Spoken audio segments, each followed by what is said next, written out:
If you asked my parents to describe their children at any family dinner, you'd hear something like, Emily? Oh, she's the achiever. Valedictorian? MBA. Works in strategy consulting, whatever that means. Then, after an uncomfortable pause and a sip of wine. And Zach? Well, he's good with computers. I've been good with computers since I was 10 and figured out how to unlock my dad's password-protected spreadsheet full of fantasy football stats. He grounded me for 3 weeks.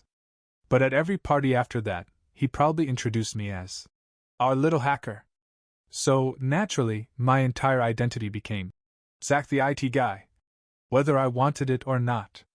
It didn't matter that I taught myself to code by reverse engineering online games, or that I could fix a bricked motherboard with tweezers and blind hope, or that I built an app in high school that our local bakery still uses to track inventory, all for a $25 Panera gift card.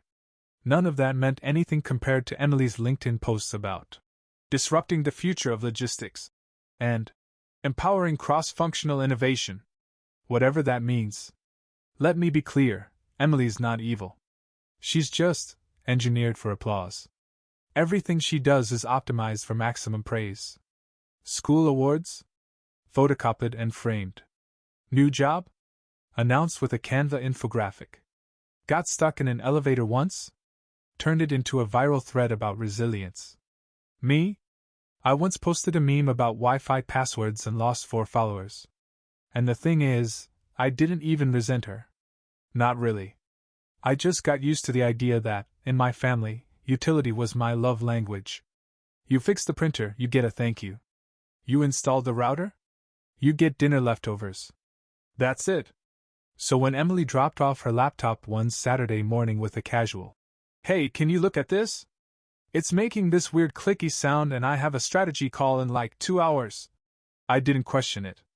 I just nodded, took the laptop, and started diagnosing while she scrolled through Instagram on my couch like it was her emotional support chaise lounge.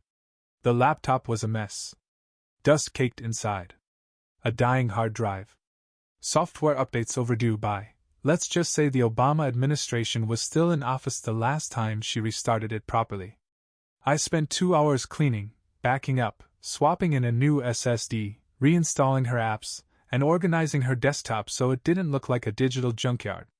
I even replaced her charging cable because hers had been held together by hope and scotch tape. When I handed it back, she barely looked up. "Thanks. You're, like, super useful." I blinked.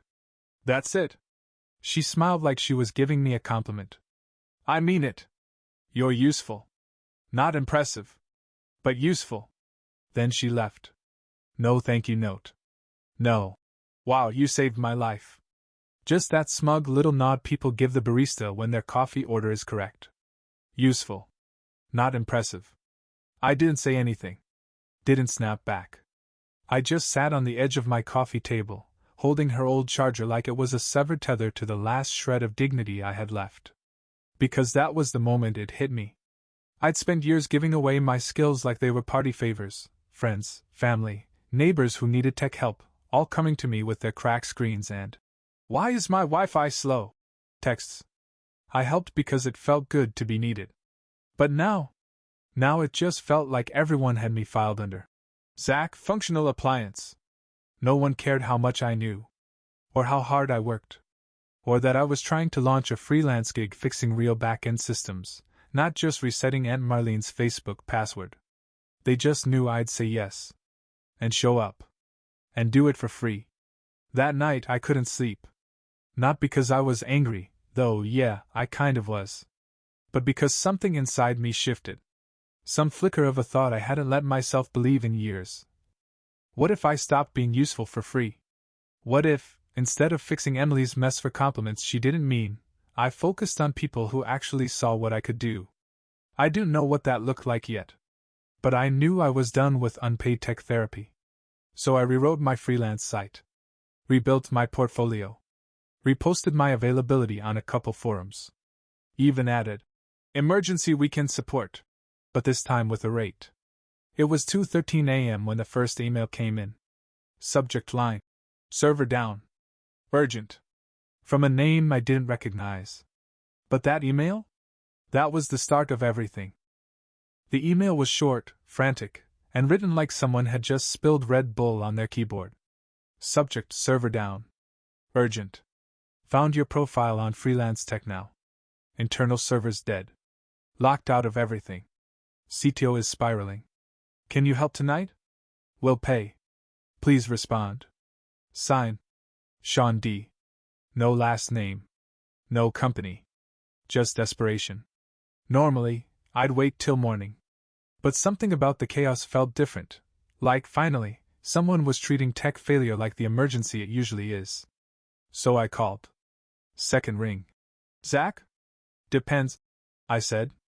Is this a server fire or a metaphorical fire? A breath of relief on the other end. You're real. Good. Please come. He gave me the address, a co-working space downtown, and said the door would be open. I packed my kit, grabbed a hoodie, and left. The building was barely lit, the kind of startup dungeon with exposed brick, free LaCroix, and a ficus on life support. Unit 207 had its door propped open with a portable whiteboard that said, "Hustle harder." Inside, 5 people, 2 laptops, 1 blinking server rack, and a guy in a beanbag muttering affirmations to a UPS battery. Zach? Someone asked. I nodded. You must be Sean. He looked like the physical manifestation of a group text, hair wild, hoodie half-zipped, and holding 2 phones like a hostage negotiator. I don't even care if you fix it. Just knowing someone showed up is huge. Cool, I said. That's not alarming at all. A few chuckles. Good sign. I crouched next to the rack-mounted server and said, Walk me through what happened. No jargon. Pretend you're explaining it to your mom. Sean gestured wildly. We pushed a dashboard update. Everything froze. Backups glitched. We lost admin access and the dev environment died. We're presenting to investors next week. Everything's broken. So you tried to update your outfit, I said, booting from a recovery stick, and accidentally set your closet on fire. Someone handed me a soda. I didn't drink it, I needed both hands, but the gesture was weirdly respectful. Over the next few hours, I isolated the corrupted boot sector, reset admin privileges, restored backups, and rerouted them to cloud redundancy with actual alerts this time. Not flawless, but clean. At 2:14 a.m., the dashboard came back. The team let out a collective gasp like I just defibrillated their startup. The guy from the beanbag clapped. Someone else handed me a cold sandwich and said, Welcome back from the trenches. I took a bite. Not gourmet. But it tasted like validation. Sean sat next to me on the desk edge. His energy shifted from freaking out to gratefully exhausted. I'm sending you double, he said. And if you're open to it, we've got more work. Not just emergencies. Real stuff. I blinked. Yeah. I'm open. We exchanged info. And as I packed up and left, something stuck with me, not the adrenaline, or even the money. It was the silence. The good kind. No one made me feel like a vending machine for tech fixes. No one handed me guilt in exchange for gratitude. They saw me work. They paid me. They respected it. This wasn't like fixing Emily's laptop or installing Mom's smart TV. This felt like the first time someone thought what I did was impressive. 3 days after I brought Sean's server back from the dead, I got a text at 6:42 a.m. Sean, startup chaos. Yo. You awake? Also, do you do front-end cleanup? Our UI guy rage quit. I blinked at my phone. Then again. I wasn't sure which part to address first, the fact that I had a saved contact for someone labeled Startup Chaos, or that I apparently had a job offer before coffee. I typed back. Technically awake. Depends how bad the UI is. And yes, I do cleanup. I basically majored in cleanup. 30 seconds later, my phone rang. Hey, Sean said, voice already in 5th gear. We need someone who doesn't panic, can read garbage code, and doesn't think debugging is beneath them. That's my whole personality, I said. What happened to your UI guy? He said the color scheme didn't vibe with his creative flow and quit in the middle of pushing a commit. I've never wanted to throw someone into a server rack more. I shrugged on a hoodie. Send me the files. He did. And he also Venmo'd me before I started, like a real adult. I nearly wept. I spent the next 5 hours in flow state. Their front-end code was heinous. Inline styles nested like Russian dolls, inconsistent classes, a rogue dark mode toggle that straight up turned the footer into Comic Sans. But I loved it. This was my zone. My version of a spa day. When I sent it back, Sean replied with, "Dude, it looks human now. Also, can we talk about something?" I paused. Sat up. That's the text you get before a breakup or a job offer. We met at a Vietnamese place a few blocks from my apartment.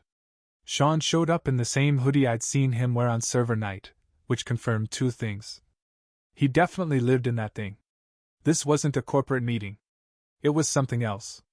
He ordered a banh mi, 2 spring rolls, and no drink. Hydration is a scam. And got right into it. "So," he said, unwrapping his sandwich like it contained state secrets. "Our team's not exactly traditional. You've probably figured that out."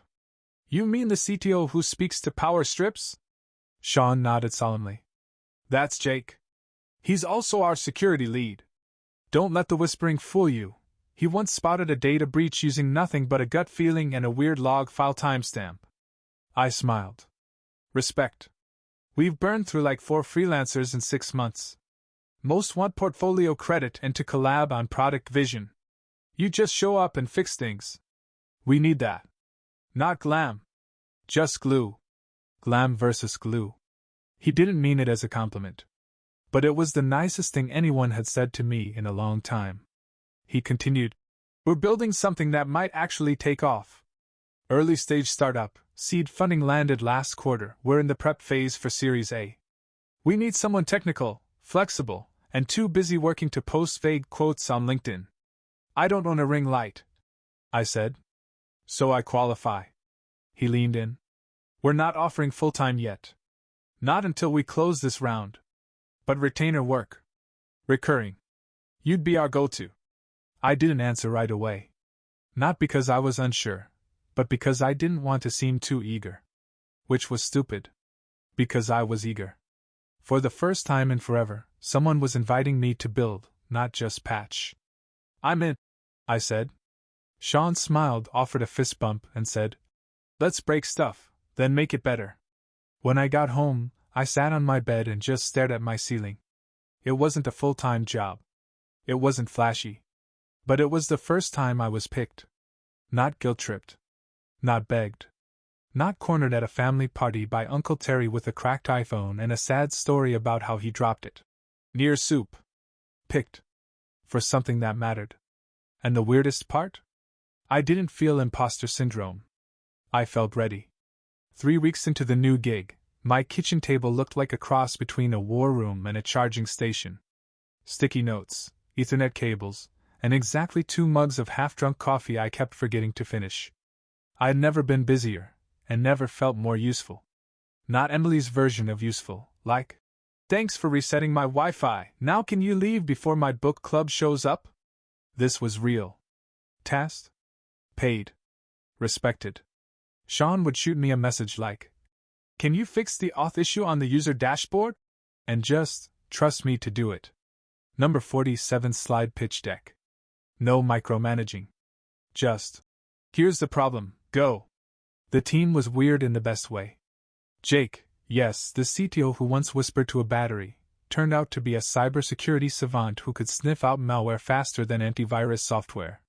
The designer, April, called herself aggressively minimal, which meant she refused to use drop shadows on principle. And Sean? He was chaos in a hoodie, but he listened. He delegated. He never once told me I was lucky to be included. The money wasn't wild, but it was steady. And for the first time, I started saying, "I've got a client meeting," without flinching. It felt less like a lie and more like, maybe this was just my life now. But of course, peace is a magnet for family interference. It started with a group chat ping from Mom. Family chat pie. "Mom. Hey Zachy. Emily said she hasn't heard from you in a bit. Everything okay?" Mom, you still doing your computer things? Mom, Uncle Darren needs help transferring photos from his laptop to his iPad. Can I give him your number? I stared at my phone like it had insulted my intelligence. Emily hadn't heard from me, as if I was the one who ghosted after she called me useful, not impressive, and left me holding her busted charger like a prize for participation. I didn't respond right away. I thought about how just a month ago, I would have jumped at the chance to prove myself again. I'd have said yes. Helped Uncle Darren migrate his 6,000 photos of boats and barbecue tongs. Then maybe, someone would mention me kindly at dinner. Not anymore.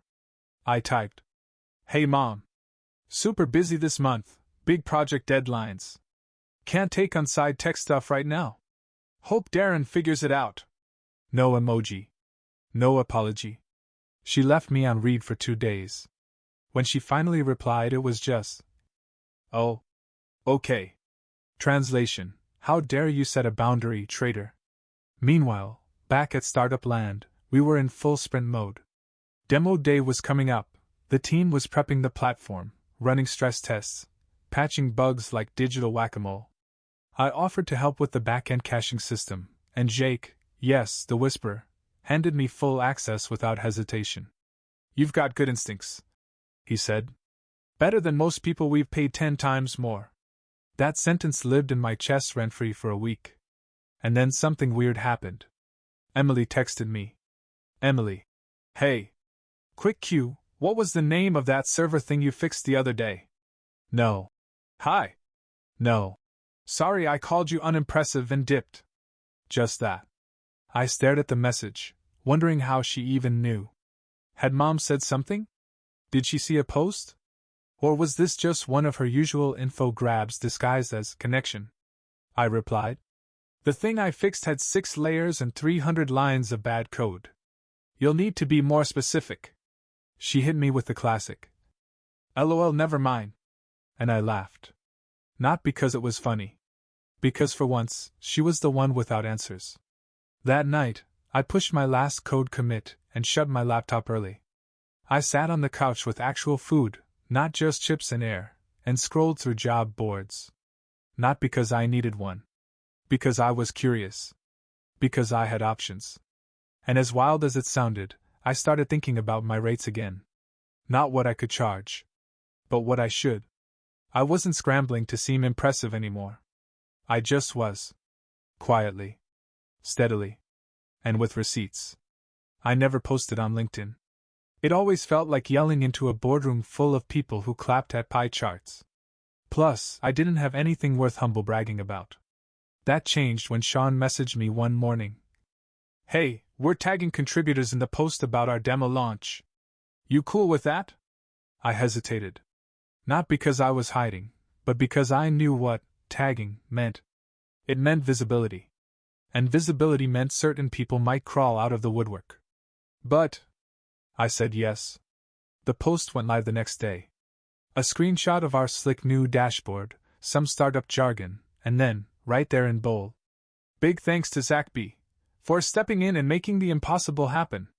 I didn't think much of it, until my phone started buzzing. An old classmate liked the post.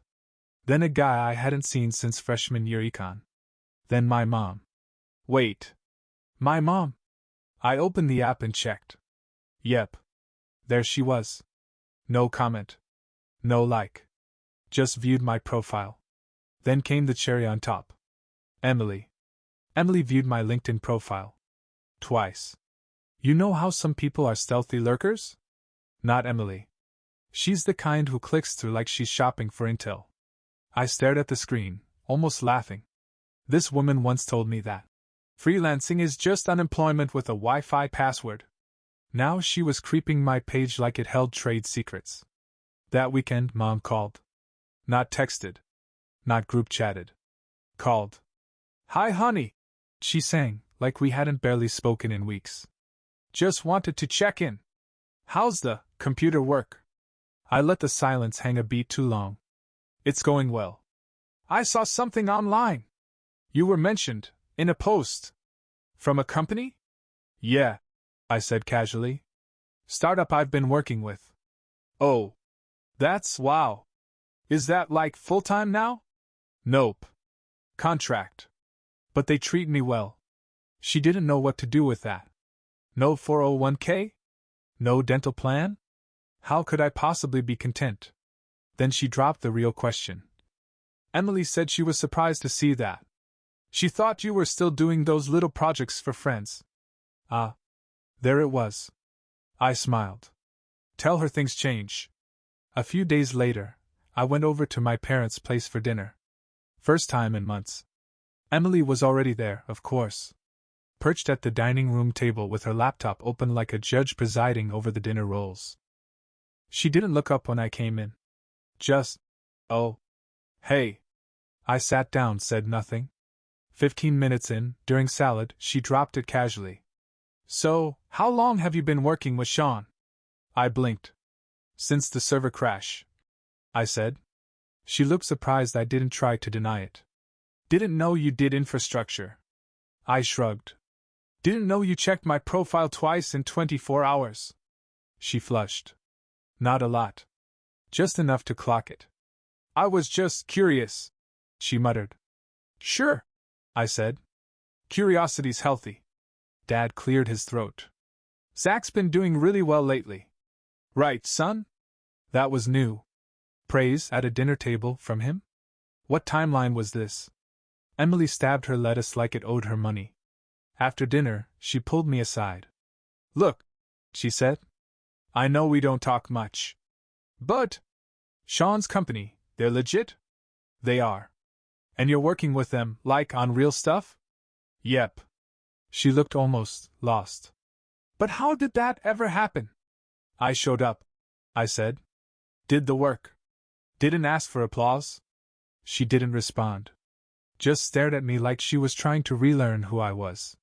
And honestly, that was fine with me. The next message came 3 days later. Not from Sean.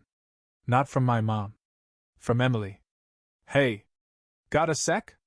I stared at it for a solid minute. We weren't. Got a sec. People. We were more. See you twice a year and pretend we don't remember middle school. People. I replied. What's up? 10 seconds later. Can we meet for coffee? I debated. On one hand, every previous meeting had ended in her asking me to fix something, pay for something, or give her my Netflix password because you don't use it anyway. On the other, curiosity. And okay, a little petty satisfaction. So I said yes. We met at some trendy cafe she liked, where the cappuccinos had leaf art and the chairs were designed by someone who hated backs. She showed up in her usual business casual armor, blazer, blouse, subtle heels, like she was about to audit the entire building. I showed up in a hoodie and jeans with a coffee stain that told the story of my 8 a.m. bug fix. Thanks for meeting, she said. No worries, I said, sipping something overpriced. She cut to the chase. So, I've been freelancing a bit too. Consulting on the side. A startup reached out to me about brand strategy, and they mentioned your name.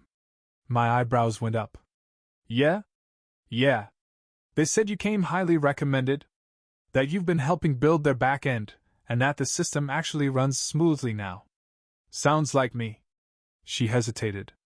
Then she said the words I never expected from her mouth. They asked if I wanted to come on for a rebrand project. But I realized I don't know much about their infrastructure. I thought maybe, if you and I collaborated, we'd make a stronger pitch. I blinked. Not because of the offer, but because she was making it like we'd always been a team. As if we had a history of mutual respect and sibling synergy. You want to pitch, together? Well, she said, swirling her coffee like it had secrets. I figure they already trust you. And I can bring the design and comms angle. I think it would be mutually beneficial. That corporate tone she used. Like she was presenting to a board. Not to her brother. I took a breath. Emily, I said, calm and quiet. Do you remember what you said to me the day I fixed your laptop? She blinked. No. You called me useful, not impressive. Then left without a thank you? Her lips tightened. Just a flicker. I didn't mean it like that, she said. You know how I get when I'm stressed. You say what you actually think. She looked annoyed. That's not fair. No, I said. It's accurate. We sat there, the cafe suddenly too quiet. Then I leaned forward. I don't think this is a good idea, I said. Not because I can't work with you, but because I've finally built something that doesn't involve chasing validation. And teaming up with you? That feels like a step backward. She sat back like I'd slapped her with a resume. Well, she muttered. I'm not angry, I added. I just don't need this. Or you. Not in this way. She didn't reply. Eventually she stood up, straightened her jacket, and said, Good luck, Zach. But the tone? That wasn't condescending. That was confused. Later that night, Sean texted me. Hey. Did Emily reach out? She CC'd you on something earlier, then unsent it. I laughed. Yeah. We had coffee. Weird vibes?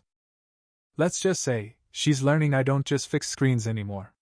The platform went live on a Wednesday. No soft launch. No quiet beta. Just a full-throttle announcement on social media, followed by demo videos, client testimonials, and a glitzy highlight reel featuring snappy music and screenshots of features I had spent the last 2 months fine-tuning at 2 a.m. The startup's post exploded.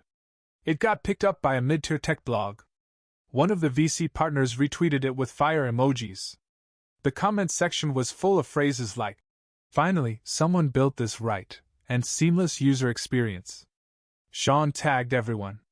Every dev. Every designer. Every consultant. Including me. My name, front and center under the heading. Platform Infrastructure plus Stability Lead, Zach B. That one line changed everything. People I hadn't spoken to since high school reached out. A guy I used to tutor in geometry DM'd me to ask if I was accepting ments. My old boss from the electronics store, the one who once told me to tone it down, sent a polite congratulations. But the best moment? Emily called. I let it ring. She left a voicemail. Hey. Just wanted to say congrats, I guess. Big day. Everyone's talking about it. I didn't realize you'd gotten that far. Her voice sounded weirdly tight. Like she'd swallowed something too big to admit. Then she added, Anyway, I know we didn't end things great last time we talked, but maybe we can catch up soon? I'd love to hear more about what you're doing. Just, yeah? Let me know. Click. Later that night, I checked Facebook. I didn't even know people still used it. But Emily did. She'd posted a status update. Sometimes people you overlook end up surprising you. Keep your eyes open. Proud of certain folks today. No tags. No names. But I knew. And so did everyone in our family chat. Uncle Darren replied with a thumbs-up emoji. Mom commented, So true, Blueheart. I didn't respond. I didn't have to. Because the next morning, my inbox had 2 new messages. One from a recruiter. One from an angel investor. Both had found me through the startup's demo video. At lunch, Sean called. Guess who asked if we're hiring a brand consultant? I didn't even pretend not to know. Emily? Bingo. I sighed. You tell her no? I told her we were moving in a different direction. Which we are. Appreciate it. There was a pause. Then Sean added. You know. I never asked? Are you okay with all this attention? I thought about it. The pings, the offers, the voicemail, the passive-aggressive Facebook wisdom quotes. Yeah, I said. Because for once, I didn't have to scream to be noticed. I just did the work. And because it's driving your sister insane? That's just a bonus. That night, I ordered takeout, sat back on my couch, and opened my laptop to check the error logs from the launch. There were none. It ran smoothly. It ran clean. Like it had been built by someone who wasn't just useful, but necessary. 2 weeks after the launch, I got invited to a networking mixer hosted by one of the VC firms backing the startup. It was in a rooftop lounge. Real grown-up stuff, tiny appetizers, name tags, people saying, Let's circle back. Without irony. I wore my least wrinkled button up and pretended not to be impressed by the skyline view. Sean introduced me to some of the investors. This is Zach, he said, grinning. Our not-so-secret weapon. I shook hands, made small talk, didn't spill anything on myself, already a win. One of the investors asked what my background was, and I gave him the short version. Self-taught. Freelanced. Fell into startup life by accident. You've got the instincts of someone who's been in this game a lot longer, he said. I don't know what it was, maybe the setting, maybe the suit, but hearing that felt better than any family compliment I'd never received. Then, in the middle of all this, my phone buzzed. A text. From Emily. Hey. Weird question, do you still fix screens? My friend dropped her laptop and it won't boot. I just stared at it. This woman had watched me get shouted out in tech blogs. She'd seen me on company posts, LinkedIn tags, group chat praise parades. She knew what I did now. And still. Do you still fix screens? It was like asking a chef if they still microwave popcorn. I didn't respond. Instead, I handed my phone to Sean. He read it. Then looked at me. She serious? Very. What are you gonna say? I took my phone back. Type. Not anymore. Then I put the phone away and went back to the rooftop. 3 days later, I got a handwritten card in the mail. From my mom. Front, a cartoon cat holding a tiny laptop. Inside. Just wanted to say how proud we are. Your dad showed your video to his bowling league. Emily's been quiet lately, haha. Love you? Mom. I put the card on my desk. Next to my new onboarding packet, because Sean had just offered me a lead role. Full-time. Title, Head of Infrastructure. And no one, not Emily, not Mom, not some sad family group chat, could reduce that to useful. Because now, I wasn't just fixing broken stuff. I was building it.